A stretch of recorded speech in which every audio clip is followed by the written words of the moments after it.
இன்னைக்கு ஹெல்த்தியாக டேஸ்டியான ஒரு சாம்பார் ரெசிபி பண்ண போகிறேன். இது கமெண்ட் பாக்ஸில் கார்த்திகான ஒருத்தங்க பண்ண சொல்லி கேட்டிருந்தாங்க.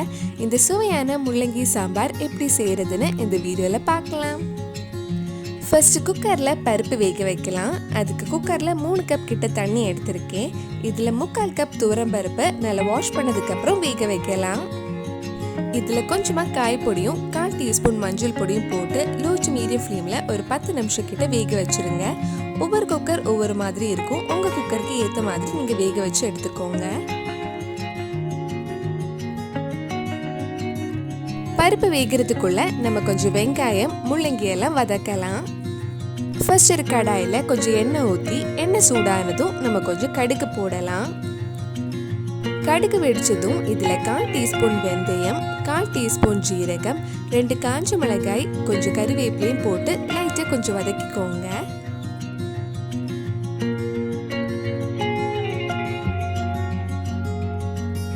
இப்போ இதில் 1 கப் கிட்ட சின்ன வெங்காயம் போட்டு லைட்டாக கொஞ்சம் நேரம் வதக்கலாம்.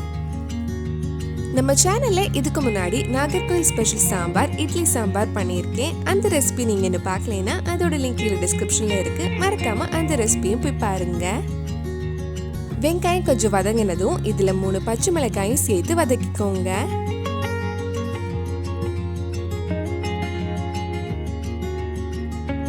இப்போ வெங்காயம் கொஞ்சம் நல்லா வதங்கிடுச்சு. இனி இதில் முள்ளங்கி போட்டு வதக்கலாம். நான் 2 முள்ளங்கி ரவுண்ட் ஷேப்பில் கட் பண்ணி எடுத்திருக்கேன். முள்ளங்கி தண்ணி ஊற்றி வேக வைக்கிறதுக்குள்ள கொஞ்சம் நேரம் நல்லா வதக்கணும்.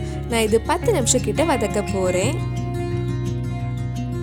இப்போ முள்ளங்கி கொஞ்சம் நல்லா வதங்கி இருக்கு, கலரும் கொஞ்சம் மாறி இருக்கு. இனி இதில் ஒரு தக்காளியும் சேர்த்து ஒரு 2 நிமிஷம் கிட்ட வதக்கலாம்.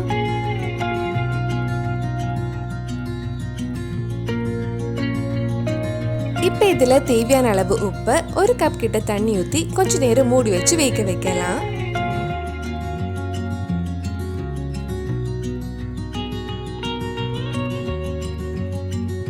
சாம்பாருக்கு தேவையான புளி கொஞ்ச நேரம் தண்ணியில் ஊற வச்சிருங்க. நான் ஒரு நெல்லிக்காய் சைஸ் புளி எடுத்திருக்கேன். முள்ளங்கி கொஞ்சம் வெந்ததுக்கு அப்புறம் புளி தண்ணியில் கரைச்சி அது ஊற்றி வேக வைக்கலாம். நீங்கள் குக்கரில் வைக்கிறதா இருந்தால் இன்னும் கொஞ்சம் சீக்கிரமே முள்ளங்கி வெந்துடும். நம்ம முள்ளங்கி மூடி வச்சு வேக வைக்கிறதுனால ரொம்ப டைம் ஆகும் வேகிறதுக்கு. 20 to 30 நிமிஷம் கிட்ட ஆகும். குக்கர் ப்ரெஷர்லாம் போனதுக்கு அப்புறம் நம்ம பருப்பு வெந்துடுச்சான்னு பார்க்கலாம். பருப்பு வெந்ததுக்கு அப்புறம் லைட்டாக கொஞ்சம் மசிச்சு விட்டுக்கோங்க. ஒரு பவுலில் 2 டேபிள் ஸ்பூன் சாம்பார் பவுடர் எடுத்திருக்கேன். அதில் கொஞ்சமாக தண்ணி ஊற்றி மிக்ஸ் பண்ணி வைக்கலாம்.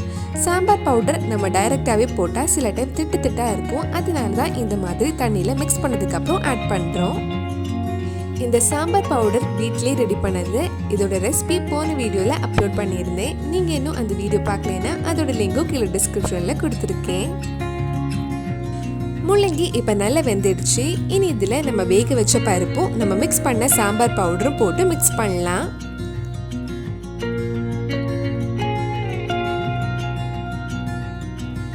நல்லா மிக்ஸ் பண்ணதுக்கு அப்புறம் உங்களுக்கு எவ்வளோ குழம்பு வேணுமோ அதுக்கேற்ற மாதிரி தண்ணி ஊற்றிக்கோங்க.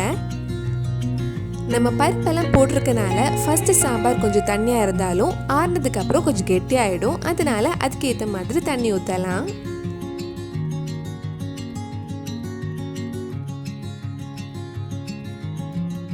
இது நல்லா கொதிச்சதுக்கு அப்புறம் கடைசியாக கொஞ்சம் மல்லியில போட்டதுக்கு அப்புறம் ஆஃப் பண்ணிடலாம்.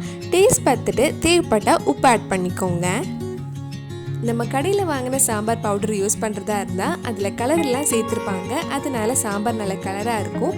நம்ம வீட்டில் ரெடி பண்ண சாம்பார் பவுடர் போட்டிருக்கனால நல்ல நேச்சுரலான சாம்பார் கலர் கிடச்சிருக்கு. சாம்பாரோட வாசனையும் சூப்பராக இருக்கு.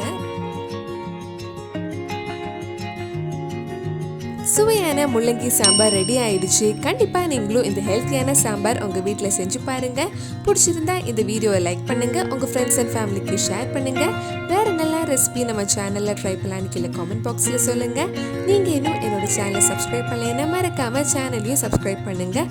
கூடவே அந்த பெல் ஐக்கனையும் ப்ரெஸ் பண்ணால் நான் புது வீடியோ போட்ட உடனே உங்கள் ஃபோனுக்கு நோட்டிஃபிகேஷன் வந்துடும்.